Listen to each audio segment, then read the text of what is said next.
Fasilitas Atmajaya untuk pendidikan yang inklusif, yaitu mewujudkan SDG atau Sustainable Development Goals dengan inovasi dan dedikasi.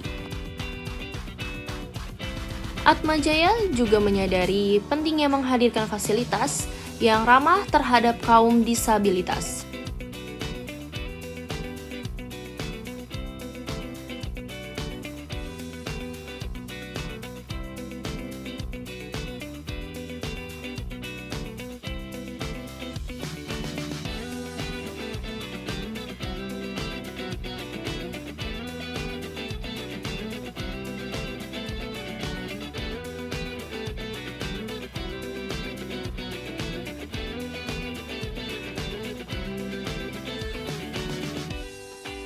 Tersedianya fasilitas, sarana, dan prasarana yang memadai di lingkungan kampus merupakan salah satu faktor penting yang menentukan kualitas perkuliahan.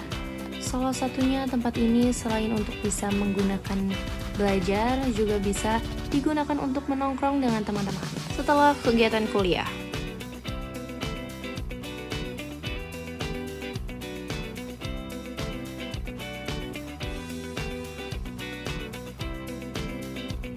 Di lingkungan kampus Atmajaya juga terdapat berbagai fasilitas yang dapat digunakan dan dimanfaatkan oleh mahasiswa dalam mendukung proses perkuliahan yang inklusif dan berkualitas. Atmajaya secara rutin memberikan beasiswa kepada calon mahasiswa. Juga adapun beasiswa tersebut diberikan melalui 2 jalur, yakni jalur rapot dan jalur tes. Unika Atmajaya dapat mewujudkan proses perkuliahan yang lebih berkualitas serta meningkatkan kepuasan dan mendorong minat belajar para mahasiswa. Di samping menyelenggarakan perkuliahan secara akademis, Unika Atmajaya juga menyediakan wadah bagi mahasiswa untuk saling berinteraksi dan mendalami minat serta bakat yang mereka miliki, yaitu kegiatan dan organisasi mahasiswa. Ya, sekarang saya sudah bersama pengurus BPM Viamikom periode 2022-2023. Sebelumnya boleh dulu perkenalkan dirinya. Ya, halo semuanya, nama saya Daren Audrey, jurusan Ilmu Komunikasi angkatan 2021 yang merupakan pengurus BPM Viamikom periode 2022-2023. Ya, sebelum aku mau nanya nih. Jadi sebagai pengurus BPM itu program BPM apa aja ya, dan manfaat edukasi, dan ada nggak sih manfaat edukasi buat mahasiswanya?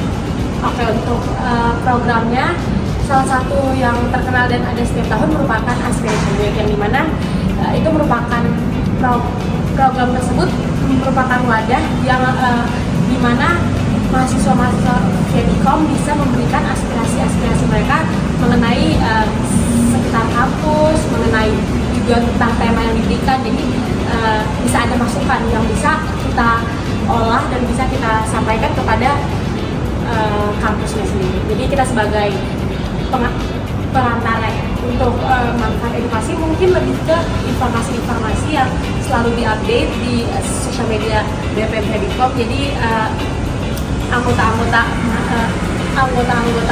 BPM Viamikom yang merupakan mahasiswa-mahasiswa Viamikom bisa selalu terinformasi dengan informasi-informasi yang diberikan kampus lewat BPM Viamikom. Ya, terus dari program itu tuh menurut kamu sebagai pengurus BPM tuh udah cukup mengayomi buat mahasiswa nggak sih? Ya, cukup, karena dari teman-teman saya yang merupakan mahasiswa Viamikom juga selalu merasa terinformasi oleh informasi-informasi yang selalu diupdate di sosial media BPM Viamikom, yaitu Instagram BPM Viamikom. Jadi kayak jadwal UTS atau UAS, terus ada informasi penting apa yang harusnya mereka tahu sudah mereka dapatkan di Instagram BPM Viamikom. Oke, jadi intinya semua fasilitas yang atau program BPM itu udah cukup mengayomi untuk mahasiswa dan mengasih informasi juga ya. Oke, terima kasih. Terima kasih. Halo semua, sekarang saya lagi bersama mahasiswa aktif Unika Atmajaya. Boleh dikenalin namanya siapa? Halo, saya Salsabila Jasida Tasbita Harahap, mahasiswa Ilmu Komunikasi 2021. Oke, sini saya mau nanya-nanya sekitar pertanyaan-pertanyaan mengenai kampus Atmajaya. Pertama saya mau nanya, menurut kamu sarana kampus tuh penting nggak sih untuk menunjang aktivitas mahasiswa-mahasiswa yang ada di kampus? Menurut aku penting banget karena kalau fasilitas kampus itu bagus, kita juga jadi nyaman buat belajar, kita juga nyaman juga buat kerja kelompok dan lain-lain. Betul, mendukung banget gitu ya. Aduh. Terus pertanyaan selanjutnya, pernah nggak sih pakai fasilitas kampus? Terus kalau pernah tuh apa aja yang pernah dipakai gitu? Tentunya pernah karena rata-rata aku menghabiskan waktu di kampus kan. Terus yang dipakai itu perpustakaan. Biasanya aku nyari buku, terus juga kerja kelompok bareng teman-teman lain di perpustakaan. Terus juga di Atmajaya itu ada ruang diskusi di mana kita biasanya ngabisin waktu buat ngerjain tugas, terus diskusi bareng dosen juga gitu. Nah ini ada pertanyaan terakhir nih. Fasilitas yang kamu pernah pakai menurut kamu tuh useful nggak buat mahasiswa? Dan terawat nggak sih fasilitas yang ada di sana? Sejauh ini bagi aku useful banget dan tentunya terawat. Jadi kita sebagai mahasiswa itu jadi nyaman dan betah buat kerja kelompok, buat belajar, terus ketemu dosen gitu sih. Oke deh kalau gitu, makasih ya. Ya, Perkenalkan, nama saya Sylvia Oktaviani. Dari video yang sebelumnya yang sudah kami lihat, Atmajaya juga memfasilitasi yang ramah disabilitas. Lalu Atmajaya juga meliputi aksesibilitas fisik seperti toilet yang ramah kaum difabel, sumber daya pembelajaran yang memadai seperti buku teks dalam format audio, serta adanya dukungan dan akomodasi khusus yang disediakan oleh pihak kampus.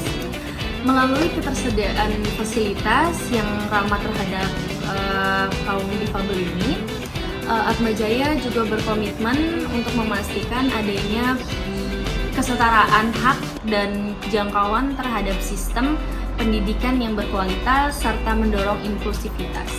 Selain mewujudkan inklusivitas pendidikan melalui serangkaian aksi nyata, di lingkungan kampus Atmajaya ini juga terus berkomitmen untuk mewujudkan dan berkontribusi dalam mendorong keberlanjutan. Nah, salah satunya itu adalah dengan adanya penerapan nilai dan prinsip keberlanjutan yang berbasis landasan kode etik universitas. Juga ada penerapan prinsip ini mencakup bidang lingkungan, yaitu seperti biofisik, sosial, hingga ekonomi. Dalam menjalankan prinsip ini, Atmajaya juga turut menggunakan pendekatan kebutuhan pendidikan yang transformatif melalui pengembangan sikap kepemimpinan dan profesionalisme bagi setiap individu mahasiswa sebagai calon pemimpin ke depannya. Lalu di samping itu juga operasional dari Unika Atmajaya juga selaras dengan tujuan pembangunan berkelanjutan atau TPB. Nah, dengan adanya upaya-upaya yang berbasis pada inovasi dan dedikasi inilah maka Unika Atmajaya berkomitmen untuk terus mendukung perwujudan sistem pendidikan yang lebih baik. Selain itu juga menjadi kontribusi Atmajaya dalam mewujudkan indikator SDGs, yakni pendidikan yang inklusif, berkualitas, dan setara. Sekian dari kelompok kami yang telah membahas mewujudkan SDG atau Sustainable Development Goals dengan inovasi dan dedikasi. Mungkin sekiranya itu saja yang telah kami sampaikan. Jika banyak kekurangan dari video kami yang telah dibuat, mohon dimaafkan. Terima kasih.